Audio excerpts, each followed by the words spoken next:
వేసవి కాలంలో రోజు రోజుకు ఉష్ణోగ్రతలు పెరిగిపోతున్నాయి. ప్రజలు ఇంట్లో నుంచి బయటికి రావాలంటే భయపడిపోతున్నారు.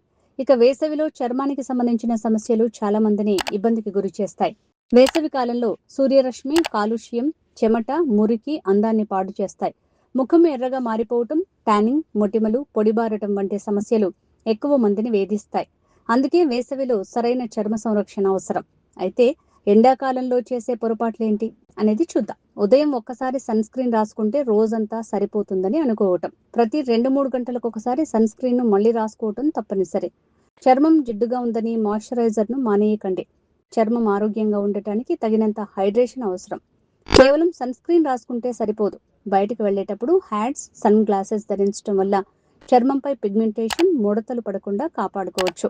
తీసుకోవలసిన జాగ్రత్తలు: నీరు రోజుకు కనీసం 3-4 లీటర్ల నీరు తాగాలి. నీటి శాతం ఉన్న పండ్లు, పుచ్చకాయ, దోస, కర్బూజా వంటి పండ్లను ఆహారంలో చేర్చుకోండి. ఇవి శరీర ఉష్ణోగ్రతను తగ్గించడమే కాకుండా చర్మానికి సహజమైన మెరుపుని ఇస్తాయి. కొబ్బరి నీళ్లు: ఇందులో ఉండే ఎలక్ట్రోలైట్స్ చర్మం డీహైడ్రేట్ అవ్వకుండా కాపాడతాయి.